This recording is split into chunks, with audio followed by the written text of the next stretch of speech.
I think Raya was good. Only mistake for me was instantly he rectified on the line. Yeah, do you know what? It's one of those ones that when that went through his hands, I couldn't. But I thought, oh wow, this is going to go off tonight because it could have been two mistakes from him. But he then literally the fact that it was a mad 2 minutes to make that mistake and save it, and to go up the other end and score. That's crazy. Like I bet Raya was sitting there when that goal went in, thinking that could have been so different. It could have been so different. Really, it could have been. But for me, the most impressive thing was his recovery in the second half. Because you would, if you watch that second half in isolation, you would never think he'd had the first half that he did in terms of being integral to the, making a key blunder for the first goal and almost gifting away a clown comical second. So for me, it shows. Do you realize? Matt, do you realize that this is his first game against his former team? Yeah. Essentially, he was on loan.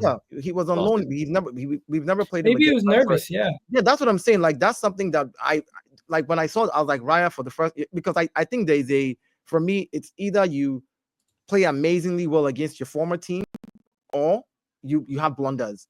It's like when we played Kai Havertz for the first time against Chelsea. In my mind, I was like, this guy is either going to blunder this game for us or he's going to shine. And that's what I expected from Raya today. And, in the first half, he recovered very well in the second half. Saving that ball off the line is what you should do. If you've made that type of mistake, give it your all. Give it your all and try and do something about it. And he did. Yeah. So kudos to him. Yeah, mistakes happen in football. And that's not saying that it's right what he did or anything along those lines or defending it. But I think what you said is spot on, Nath. It's the fact that he recovered from that point and had a game. And I got Brandon's point earlier. We kind of got sidetracked where he said he was very far off his line. He was just talking about he's really far off his line. It could cost us. I remember when we first... Onana's made a lot of mistakes in a Man United shirt. But I remember a pre-season game where he got beat from the halfway line because somebody gave the ball away in the middle. And the media went mad about it. And I always felt at the time that was just, again, creating a pile-on from nothing. All teams that play out from the back, the better teams, their goalkeepers stand where Onana is in that phase of play on the pitch. It's just a midfielder gave it away and he was then exposed. And all teams, City, Liverpool, Arsenal, Bayern Munich, Real Madrid, they are all exposed if they lose the ball in that particular moment in time. It's just normal, but it's one of those weird things that we don't see because, especially if you don't go to games, because the cameras don't show it, right? So it's only when there's a goal that comes from it where people start going, that's crazy, that's mad. And again, the media do a bad job in this of, well, hang on, how many goalkeepers are doing it? Is it natural? Is it normal? They'll always say it isn't normal. But when you actually go to games and watch it, or and Wirescout's really good for this because you can watch games from multiple angles. So at the same time, you can see that that's where Onana was standing, where Raya was today. It's exactly, and this is why you don't see a lot of goals anymore. Through how many times did we all see? I'm not saying Henry wouldn't score goals today. I'll use Henry because you're all Arsenal fans. How many times did Henry score goals? Did Overmars score goals? Did Anelka score goals? Where you'd win the ball back in what it wasn't called a press back then. You just won the ball back, and you would knock the ball over the top or through the back line, and a striker would run onto the ball and then slot it in 1-0. The amount of those goals that don't happen now because the goalkeeper's standing on the edge of his box compared to his goal line like back in the day, I think it actually saves more goals than it costs, if that makes sense, because I reckon you must save at least 2 opportunities a game like that, which might be about 10 games a season at certain levels. So think about how many fast breaks you stop because your goalkeeper comes out.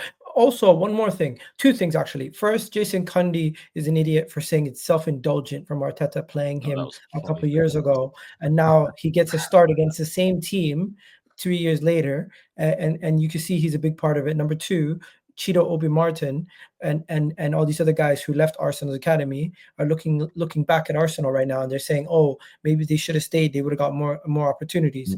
And finally, Martins, don't throw Martins. Let's see, is he going to get a chance at United? Yeah, probably not. He's not going to play this. Have you seen how tired they are? Have you seen my strikers, bruv? I might get a fucking chance. I might play. I hope he gets a chance because that's why he got there. Right? We keep saying we want youngsters to come in. I actually hope we don't throw him into the team right now, but there we go. AMP, thank you. One more thing, Terry. Yeah, go on, bro. We were talking 2 seconds ago about loans, and Raya was a loan to us. Saliba was loaned away. Some of these players we have in our team have been loaned. Have you changed your stance on loans? Because you're saying big clubs, they keep their players close to nurture them. Now you're seeing a lot of big clubs loaning out players, and those players still turning out to be world superstars. So do you change your stance on that? Because what loans are you talking about? Because before you were speaking about the fact that no, I know my point, but what loans are you talking about with Arsenal? For Saliba, for example, because when we were speaking about this, it was when Saliba wasn't even at Arsenal at that point. Again, the reason I still stand by the fact that the majority of young players that big clubs loan out don't have futures at those clubs. There's always going to be anomalies, and Saliba is an anomaly. I look at Odegaard. Odegaard is almost like Odegaard was a mistake, and I've admitted that, but I still feel that Odegaard is an exception to the rule.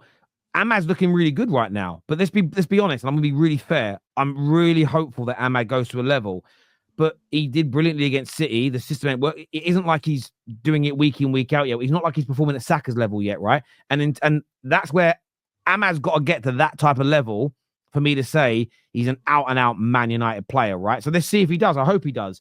But the vast majority of players, if you actually just go through and look at all the players that Arsenal have loaned out from the age of 21 and under for the last 5 years, 6 years, 10 years, and see how many are now in your first team, the percentage is going to be very, very low. So until we start seeing 50, 60, 70, 80% of players that get loaned out become first-team regulars and then integral members of the first team, I'll still stand by my belief that the majority of players that get loaned out at a young age are not good enough for the first team. Waneri is a great example. Saka's a great example. There's more examples of Saka's and Waneri's. When you're young and you're really good, typically your club holds on to you. They want to nurture your development.